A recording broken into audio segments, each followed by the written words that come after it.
Ողջույն հարգելի հետևորդներ, ես Ստեփանավան քաղաքի բնակիչ Գեղինյանն եմ։ Այսօր 2026 թվականի մայիսի 31-ն է։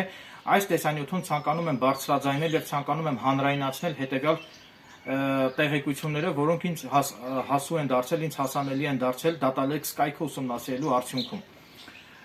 Մասնավորապես Ստեփանավանի քննչական բաժնի քննիչ Ֆիլիպ Նազարյանից ալիմենտ բռնագանձելու հայցով Ստեփանավան քաղաքի բնակչուհի Քրիստինե Միշայի Ջիլավյանը դատի է տվել քննիչ Ֆիլիպ Նազարյանին եւ դատը շահել է։ Դատանը որոշել է բավարարել Քրիստինե Ջիլավյանի հայցը եւ դատանը վճռել է քննիչ Ֆիլիպ Նազարյանից բռնագանձել ալիմենտ։ Ես տեղյակ չեմ այս պահի դրությամբ քննիչ Ֆիլիպ Նազարյանը ալիմենտ վճարում է արդյոք թե ոչ, եթե քննիչ Ֆիլիպ Նազարյանը հրաժարվում է իր երեխային պահելու համար ապրուստի միջոցներ վճարելուց, ապա Քրիստինե Ջիլավյանին հորդորում եմ կապ հաստատել ինձ հետ եւ ես պատրաստակամություն եմ հայտնում ձեզ անվճար տրամադրել իրավաբանական խորհրդատվություն, որպեսզի դուք իմանաք ձեր իրավունքները, թե ինչպես պետք է վարվեք քննիչ Ֆիլիպ Նազարյանից ալիմենտի գումարը բռնագանձելու համար հարկադիր ծառայության միջոցով։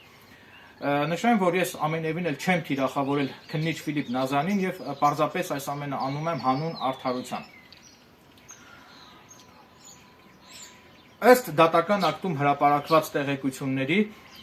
քննիչ Ֆիլիպ Նազարյանը այդ երեխան ունեցել է արտամուսնական կապի արդյունքում, ամենայն դեպս այդպես է նշված դատական ակտում։ Նշեմ նաև, որ ես քննիչ Ֆիլիպ Նազարյանի անձնական եւ ընտանեկան կյանքի գաղտնիք համարվող տեղեկություններ ամենևին էլ չեմ հավաքել եւ չեմ հրապարակում, քանի որ իմ կողմից հրապարակված այս տեղեկություններն արդեն իսկ հրապարակված են Datalinx կայքում։ Հավելեմ նաև, որ սույն գործը քննվել է դռնբաց ընթացակարգով եւ սույն գործի հանրային դիտումը Datalinx կայքում սահմանափակված չէ։ Այսինքն յուրաքանչյուր ոք ազատ կարող է մուտք գործել Datalinx կայք եւ տեղեկանալ այս հանգամանքների մասին։ Այսինքն մտնում եք Datalinx կայքը, ընտրում եք քաղաքացիական գործերը, պատասխանողի հատվածում հայերեն տառերով հավաքում եք Ֆիլիպ Նազարյան, վերևի հատվածում անունը, ներքևի հատվածում ազգանունը եւ սեղմում եք որոնել եւ այդ գործը կբերի։ Դատական ակտում հրապարակված տեղեկությունների համաձայն դատանը նշանակել է դատագենետիկական փորձաքննություն, մինչդեռ դատանի վճռում արտացոլված տեղեկությունների համաձայն քննիչ Ֆիլիպ Նազարյանը հրաժարվել է փորձանմուշ հանձնել եւ այդ կերպ Ֆիլիպ Նազարյանը ըստ էության խոչընդոտել է ապացույցի ձեռքբերմանը։ Վերջում ցանկանում եմ ավելացնել, որ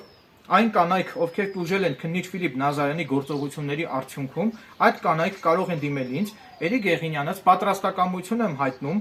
քննիչ Ֆիլիպ Նազարյանի գործողություններից տուժած կանանց իրավունքները պաշտպանելու համար անշահախնդիր կերպով անվճար բողոքներ գրել քննիչ Ֆիլիպ Նազարյանի դեմ։ Վերջում եւս մեկ անգամ վերահաստատում եմ, որ ես ամենևին էլ չեմ թիրախավորել քննիչ Ֆիլիպ Նազարյանին, այլ պարզապես այս ամենը հանրայնացնում եմ հանուն արդարության, որպեսզի հանրությունը իրազեկված լինի այս ամենի մասին։ Այսքանը, շնորհակալություն ուշադրության համար։